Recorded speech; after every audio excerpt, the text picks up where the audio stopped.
Welcome back to A to Z here on Locked On Sports Atlanta. Appreciate you guys making Locked On Sports Atlanta part of your daily regimen. Check out all the great shows we have here on Locked On ATL. It's A to Z. It's Hitting Harder with John Chuckery. It's ATL Day Ones with Jarvis Davis and Tanitra Batiste as well. Grant McCauley has the Braves postcast. Brad Rowland with Locked On Hawks and Aaron Freeman of Locked On Falcons. So we got so many people into this whole venture, and we appreciate you guys, all of you here in Atlanta, making us part of your daily regimen. Spread the word about Locked On Atlanta and Locked On Sports Atlanta, and we'll certainly love to hear from you guys. You guys can always hit me up on Twitter, as you always do. I love the fact that you guys will interact with me, continue to do so, and interact with all of our hosts and all of our shows here on Locked On Sports Atlanta.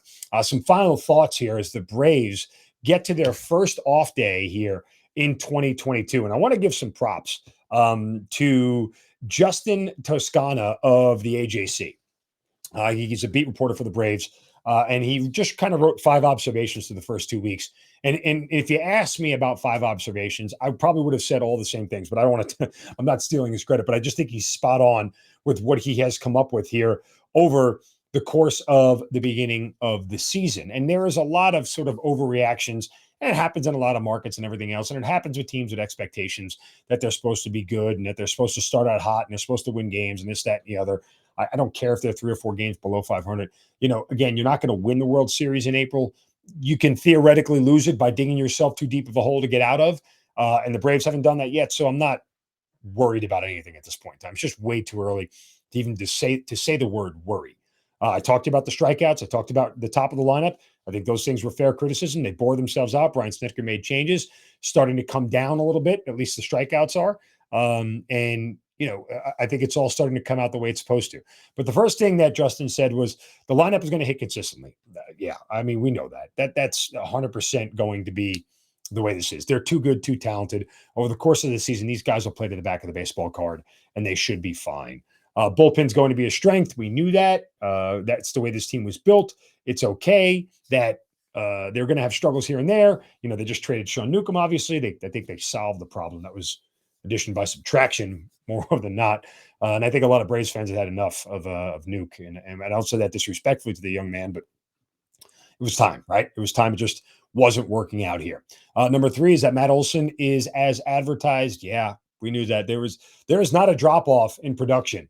Despite the fact that Freddie Freeman likes to hit home runs off the Braves, Matt Olson has done very, very well to start his Braves career. And I don't think there should be anybody at all who is bothered by this start that Matt Olson has for the Braves. He's going to be a key part of what they do, especially when he starts to get at-bats with runners on base and has a good leadoff guy, which brings us to Justin's 4th point, that the Braves need Ronald Acuna, and they do. The leadoff spot was an issue, and I told you that as soon as I started to see it. And I don't want to make any sweeping generalizations about Rosario and the likelihood of that he's kind of returning to form, that what he did last year after the trade deadline and into the postseason is probably not the hitter that you're going to see over the course of the whole season. The reason why he was available was because he wasn't hitting. The reason why they got him at such a cheap price last year is because he's not that guy for 162 games. If he was, they would have held on to him. I mean, that's objectively what is true. So, and I'm not saying that Eddie Rosario is going to be bad or that he can't fill a certain role in this team. I think he can. I just think what you saw last year is an unfair expectation, especially for him at the top of the lineup, because he is not a top of the lineup guy, and Acuna is. When Acuna gets back here, let's hope he's on his way to an MVP season, because if he is, then I think that they have a great, great chance to make a deep playoff run once again. But they need Acuna back, and I know they're going to be very, very happy to have him back. And then finally, he says depth could be an issue, especially now with the roster getting shorter starting in May 1st. What really is, after you get through, the outfield and Ozuna goes back to the DH, what really is the depth on this team? They got a backup infielder. You have Dickerson as an backup outfielder. And what's his face is a backup catcher. Yeah, what's his face? Contreras, even though he's played in the field and everywhere else, and he's not exactly hitting with the bat right now. So who knows, where they're going to go. And that'll be a problem, because somebody's going to end up on the injured list at some point in time this year. And you're going to need a body to fill them, and you're going to have to figure out what that looks like. And if they can't figure that out quickly, then you start to get concerned that any significant injury could impact this team in the long run. And I think that's fair to say. But again, props to Justin Toscano of the AJC. I thought he was spot on with his assessments. I thought he was really smart. And I think the Braves are going to be fine. We'll just wait and see how it all works out for those guys over the course of the next month. When you get into May and the weather starts to turn a little bit more, guys will start to heat up, especially with the lineup. And again, this is a team that's going to mash their way through 162 and score a ton of runs.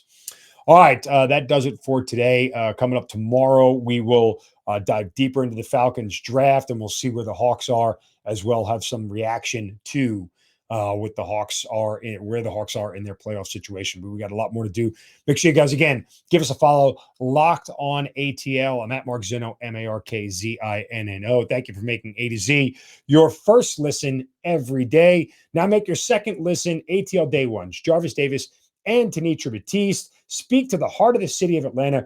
Two friends talking about the Hawks, the Falcons, the Braves, the Georgia Bulldogs. Step into the conversation, stay a while. ATL Day One's part of Locked On Sports Atlanta. Free on YouTube and available wherever you get your podcast. Search Locked On Sports Atlanta. You guys have a great day. Don't take any crap from anybody. See ya.